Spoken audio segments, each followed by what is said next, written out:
Naalala niyo ba nung pinag-usapan natin ang tungkol sa pamayanan? Pinag-usapan din natin noon ang tungkol sa mundo o ang planet Earth. Ano nga ba yung tawag natin sa modelo ng mundo? Tama, globo. Noon, gumawa pa nga tayo ng paper mache ng globo. At nandito tayo ngayon sa I Love My Planet Earth exhibit dito sa Museum Pambata. Kasi dito pag-uusapan natin kung papaano natin aalagaan ang mundong ito. Ito lang kasi ang only living planet at dito tayo nakatira. Kaya dapat alagaan natin. O sama-sama tayong mag-aral, sama-sama tayong masayang gumawa ng homework. Hi, Yesu! Hi, Ate Sally! O Yesu, nag-enjoy ka ba dito sa I Love My Planet Earth exhibit? Opo. O, nandito tayo ngayon sa, meron tayong mga iba't ibang exhibit na pwede nating puntahan. Opo. Tapos pag-usapan natin kung paano natin dapat maaalagaan ang ating planeta, which is planet Earth. Earth. Kasi bakit ba natin kailangan alagaan ang planetang Earth? Kasi ito lang ang only living planet. Tama. At kapag nasira ang mundong ito, anong mangyayari? Hindi tayo mabubuhay. Wala na rin, hindi na rin tayo mabubuhay. Kaya, ikot tayo, pag-usapan natin ano-anong mga pwede nating gawin para maalagaan ang planetang ito. Halimbawa, ikaw ba, kung ikaw ang tatanungin ko, ano ba ang pwede mong gawin para mapangalagaan ang planetang Earth? Magtitipid ako sa paggamit ng tubig. Tama, magtitipid ka sa paggamit ng tubig. At pag ginawa mo yun, hindi lang planetang Earth ang maaalagaan, pati lalo na pala, particularly, ang maaalagaan mo ay yung mga puno. Diba? Oo nga. Sige, isipin pa natin. Ano-ano pa kaya ang pwede natin gawin mamaya?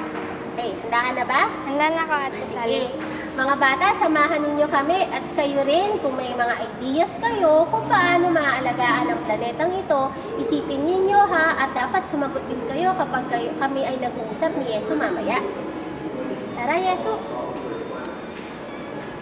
Huwag tayo ha!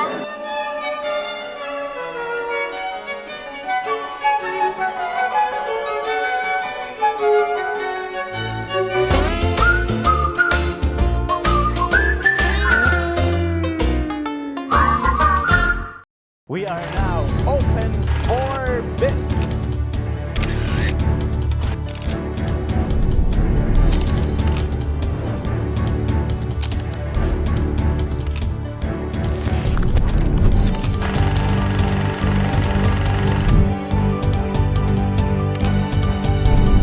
Open for Business with Cesar Vallejos. Every Sunday, 9 p.m.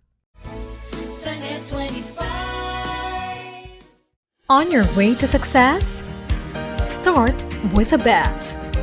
New Era University, where we guide every individual to their natural state of excellence. Enroll now, because New Era University awaits the future we can build together.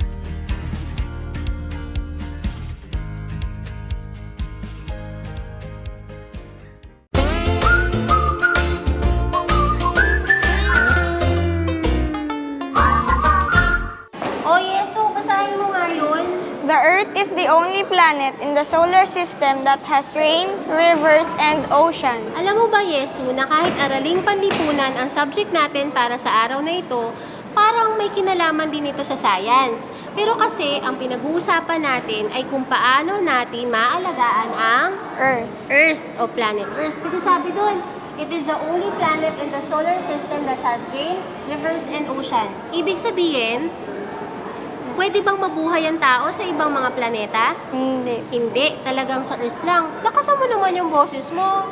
Ano pa bang mababasa natin dito? Ay, parang tama ka. Kanina sabi mo sa akin, para maalagaan ang planeta, kailangan magtipid sa tubig. Diba? Anong pwede nating basahin dito? Ay, ayun. Basahin mo nga yun. I turn off the faucet when I brush my teeth. I turn off the faucet when I brush my teeth. Tama. So, dapat kapag kung gumagamit ka naman ng baso habang nagsisipilyo, paano mo maaalagaan ang planetang Earth? Yun ang gagamitin kapag mamumumog. Magmumumog, yung nasa baso, yung tubig na nandun sa loob ng baso, di ba? At dapat, kapag magamit ka na ng baso, dapat anong gagawin sa gripo? Papatayin. Papatayin. Tama. Ano pa yan? You save 18 glasses of water whenever we turn off the faucet when brushing. Mukhang marami pala tayong natitipid, ano? Kapag ano? Sige nga, yes. So ito, anong sinasabi dyan? A faucet leaking 1 drop of water per second wastes more than 25 liters of water a day. That's 9,125 liters a year. Oh, kapag pala ang gripo ay tumutulo, pag tumutulo ito, marami palang naaksayang tubig, di ba?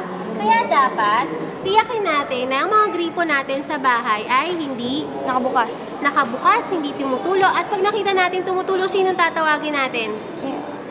Anong tawag doon sa nag-aayos sa mga gripo? Tubero. Tubero. Ano bang mababasa natin dito? Ito kaya. The Philippines. Ano mababasa mo doon? The Philippines produces around 1,900.7 megawatts from its geothermal plants. Basahin natin mabuti ha. 1,093.7 megawatts from its geothermal plants. Alam mo ba, may kinalaman yan sa likas na Yaman. Tama. Sa Araling Panlipunan, may tinatawag na likas na yaman. At kasama ang kuryente sa mga likas na yaman na napoproduce ng ating kalikasan. Diba? So yun. So ang dami pala natin pag gumagamit ng geothermal plants, what does it produce? Around 1,093.7 megawatts. So, where does water come from? Where does water come from, Yesu? Clouds. Sa clouds. Pero saan ang gagaling yung tubig na nandun sa clouds? Sa sea. Sa sea, tama. So, dapat alagaan nga natin ang mga likas, anyong tubig. Diba? Kasi doon ang gagaling ang tubig na pumupunta doon sa ating mga gripo. Diba? Ano pa?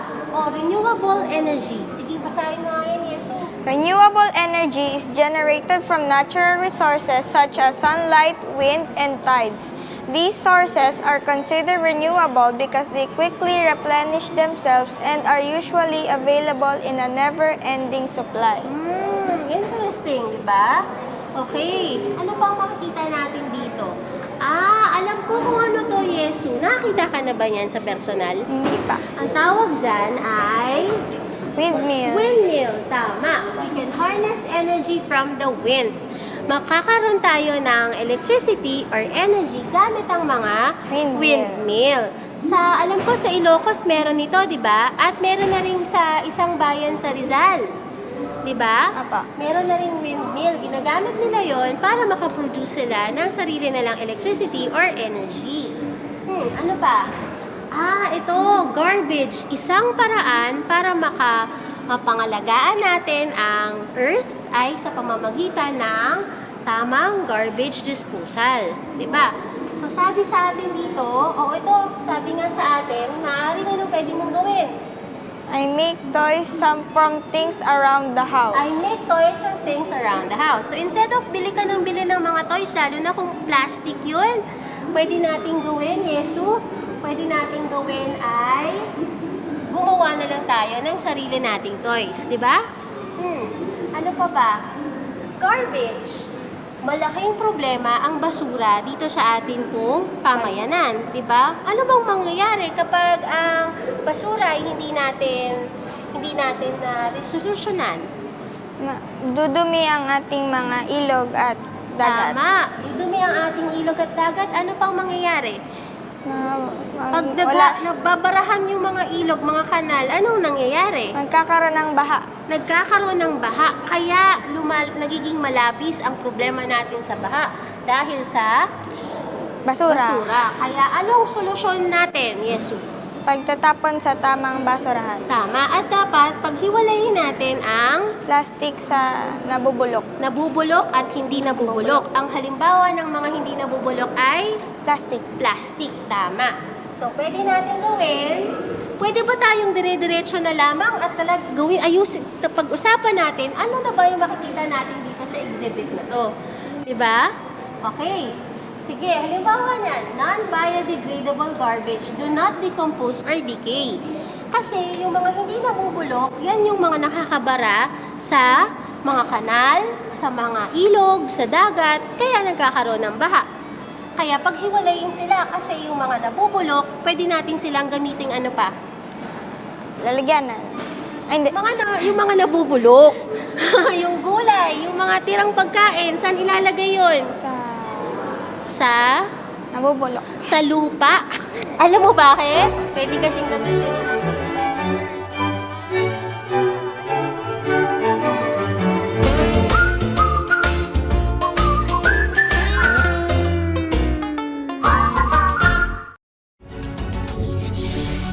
When a story starts with faith, it can only grow further and stronger. As time passes by, we learn about your story. In an institution of exceptional healthcare with genuine Christian compassion, we care about you. With a safe, secured, and sanitized environment, accompanied by a team of trusted healthcare professionals, we are built this way to serve you better. By providing affordable health services to general population, we want what's best for you. Because at New Era General Hospital, everyone matters.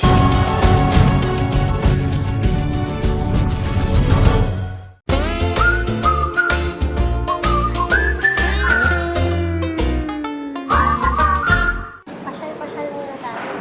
Ayun. Dito na tayo. Ito, Yeso.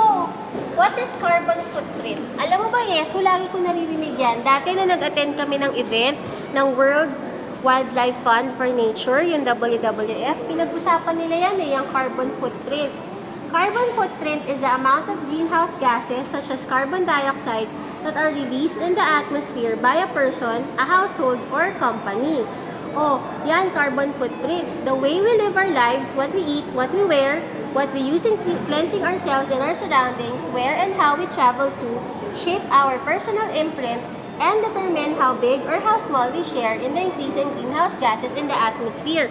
Ibig palang sabihin, Yesu, kung ano yung kinakain mo, anong ginagamit mo. Halimbawa, pag naliligo ka, anong ginagamit mo pag naliligo? Sabon. Sabon, tsaka shampoo. Yung sabon at shampoo na yon, nakaka-apekto pala yun sa environment natin. Diba? Siyempre, pagkaligo mo, saan mapupunta yon? Sa kanal. Sa kanal. At yung kanal, saan yung didiretso? Sa dagat. Sa dagat. Kaya kung gumagamit ka ng sobrang daming chemicals, anong pwedeng mangyari dun sa sa mga anyong tubig? Napopollute. Mapopollute. So, dapat pala, alagaan din natin at isipin natin kung anong ginagamit natin, di ba? Kaya nga, uso na ngayon yung organic sa pag-aalaga para mapangalagaan natin ang Kalikasan. kalikasan. Napansin ko dun, Yeso, may mga puno. Nakita mo ba yung mga puno? Apa. Sige, ano ang masasabi mo tungkol sa mga puno para lalo nating mapangalagaan ang ating mundo? Ano dapat gawin? Huwag puputulin. Huwag puputulin. Ano pa? Kung kailangan putulin, ano gagawin? Magtanim uli. Magtanim ulit, tama. At kapag may mga activities na yung mga ganon, tree planting, anong gagawin mo? Sa sali. Sali ka doon sa mga ganon, di ba? Okay, sige. Ano pa bang mga makikita natin dito sa I Love My Planet Earth? Ito tungkol ito sa greenhouse gases. Pinag-aaralan niyo ba yan sa science? Opo. Nag-aaralan niyo yan sa science, parang exciting yan, yung greenhouse gases at yung greenhouse effect. Sige, doon kaya tayo. Pwede kaya doon naman tayo? Opo. Sige. Ito, yung exhibit na to, nakikita natin dito yung ganito kami ngayon, ganito kami noon. Anong pinagkaiba? Pinagkaiba ng pamumuhay ng mga tao noon at ngayon. 'Di ba? Sige, sabihin mo sa akin. Halimbawa dito, ganito sila noon. Anong makikita mo sa bahay kadalasan sa isang kwarto? Kama. May kama, Electric fan. may electric fan, May bintana. may bintana, May telepono. Nakakita ka na ba ng ganyang telepono? Yung dinadial? Apo. Nakakita ka na? Meron pa ba kayong ganyan sa bahay? Wala na po. Wala na. Ayun, alam mo kung ano yun? Yung Ano? katabing telepono? Ano yun? Plancha yan. Alam mo ba, noong unang panahon, ang plancha nilalagyan ng uling na mainit para para makapagplansya ka. Eh ngayon, ang ginagamit na natin ay De kuryente. dekuryente. So, noon, ganyan ang itsura ng bahay. O, dito rin. Anong itsura ng bahay? Ito, ganito sila noon. Dito tayo sa kusina.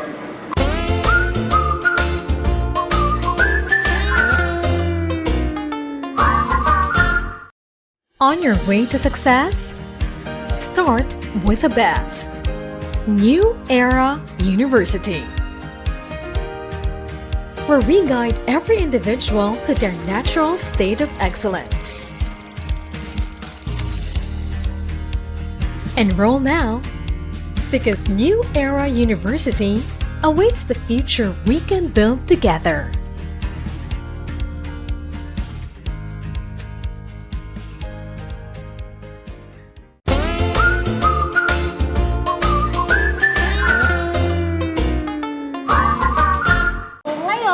Panahon natin ngayon, marami na tayong makikita ang mga dekuryenteng mga appliances, di ba?